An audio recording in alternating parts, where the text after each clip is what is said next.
Hora agora da nossa parceria exclusiva com o Bom Dia Mercado e a gente já conversa com ele aqui, Theo Takari, editor-chefe do BDM Online. Theo, muito bom dia para você, meu querido. Atualiza para a gente o que está na agenda da Rosa Riscala como prioridade aí para essa segunda-feira. Bom dia. Bom dia, Débora. Boa semana. Enfim, temos mais uma semana carregada de dados aqui no exterior, aí nessa reta final de setembro e início de outubro, né? Mas certamente o indicador mais aguardado pelo mercado é o relatório de emprego dos Estados Unidos, né? O payroll de setembro, que sai na sexta-feira. Importante a gente lembrar, né, que a deterioração do mercado de trabalho americano aí foi o fator que levou o Fed a iniciar os cortes de juros por lá neste mês, né? Nas últimas semanas, as falas cautelosas de membros do Fed, mais alinhados a Jerome Powell, mostrando-se aí preocupados com a inflação, levaram a um esfriamento das apostas de novos cortes de juros por lá. Porém, na sexta-feira passada, né, o PCI de agosto, que é o dado de inflação preferido do Fed, veio em linha com o esperado e ajudou a tranquilizar os investidores, aí, elevando a expectativa para o payroll desta semana. Se os dados vierem fracos, como tem acontecido aí com os últimos relatórios de emprego, a tendência é o mercado consolidar a aposta de queda dos juros também na reunião do Fed em outubro. Isso significa que o dólar pode entrar em um novo canal de baixa, né, com valorização do câmbio das moedas emergentes, como o real brasileiro, com o chamado carry trade, né, mais atraente, e ajudando aí a ampliar o fluxo de capital estrangeiro em direção ao Brasil.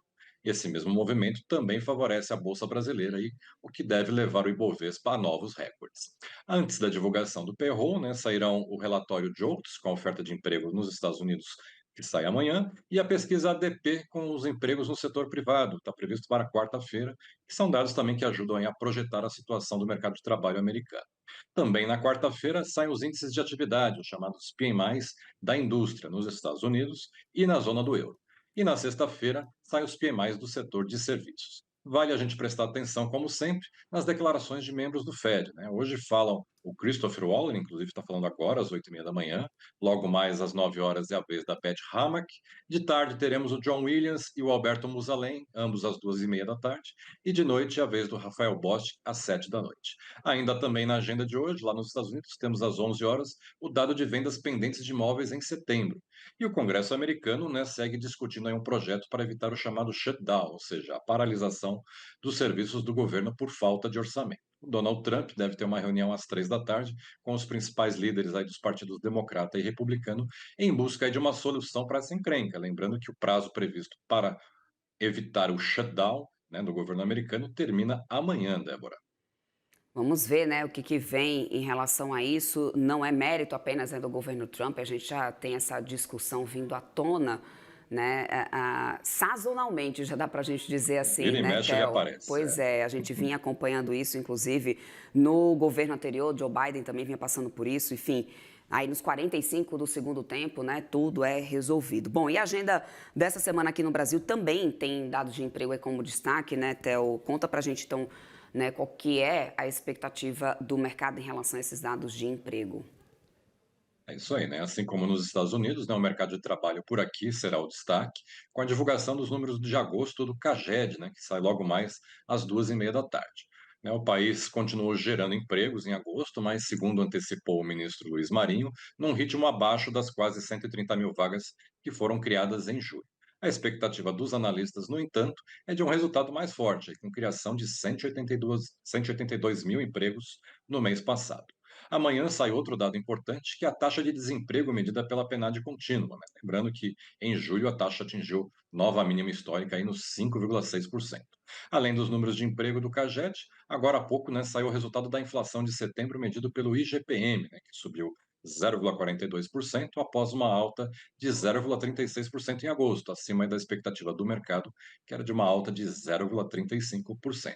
Com esse resultado, né, o IGPM acumula queda de 0,94% no ano, mas tem uma alta de 2,82% nos últimos 12 meses. Logo mais, às 9 da manhã, o Banco Central divulga o resultado da pesquisa Firmos do terceiro trimestre, com as projeções e perspectivas das empresas não financeiras. Em seguida, às 10 da manhã, o BC fará o lançamento oficial dessa pesquisa, aí que passa a integrar a lista de indicadores divulgados periodicamente pelo BC. E o presidente do Banco Central, Gabriel Galípolo, e o diretor de política monetária, política econômica, melhor dizendo, Diogo Guilhem, participarão aí desse evento. Também hoje, o BC divulga agora, né, às 8h30 da manhã, as estatísticas de crédito, né, do mês de agosto, e dará uma entrevista coletiva para comentar os números logo mais às 10h30 da manhã. Logo depois, às 11 horas, o Galípolo participa aí de um evento promovido pelo Itaú aqui em São Paulo. O ministro da Fazenda, o Fernando Haddad, também vai estar nesse evento, mas ele fala mais cedo, daqui a pouquinho, às 9 da manhã.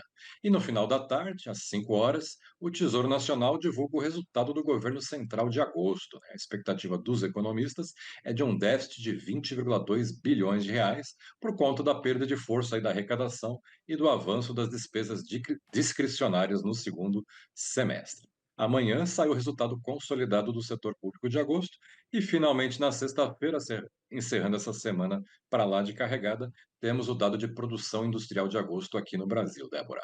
Pois é, e temos Brasília também movimentando bastante aí, aliás, a agenda de Brasília nas últimas semanas tem sido bastante movimentada, mas essa semana especificamente a gente pode ter algumas pautas econômicas destravando finalmente, né, Théo? Pois é, né? Agenda quente em Brasília. O destaque da semana é a votação do projeto de isenção do imposto de renda para quem ganha até R$ 5.000 por mês, né? Uma pauta importante do presidente Lula e que o presidente da Câmara, Hugo Mota, garantiu que vai colocar na pauta de votação na quarta-feira.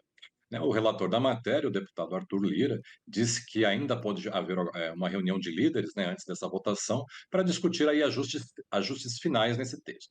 O Lira tem avisado que o debate será difícil, pois não há um consenso aí em torno das medidas de compensação do projeto, como a tributação dos mais ricos.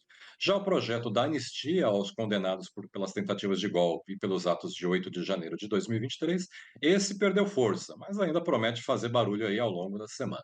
Vamos esperar para ver quais vão ser as cenas dos próximos capítulos dessa novela. E ainda em Brasília, mas em outro canto da Praça dos Três Poderes, né, o ministro Edson Fachin assume hoje a presidência do Supremo Tribunal Federal, o STF, pelo próximo biênio em substituição ao Luiz Roberto Barroso. O vice-presidente da corte nesse período será o Alexandre de Moraes. A cerimônia está prevista para começar às 4 da tarde e deve ter a presença do presidente Lula, além de outras autoridades lá de Brasília. Por fim, né, vale a gente monitorar o encontro que o governador de São Paulo, Tarcísio de Freitas, e Jair Bolsonaro vão ter na casa do ex-presidente, lá em Brasília, aí, que está cumprindo prisão domiciliar, como todo mundo sabe. Né? No encontro, o Tarcísio deve decidir, deve definir aí se será ou não candidato a presidente em 2026 ou se disputará apenas a reeleição em São Paulo, Débora.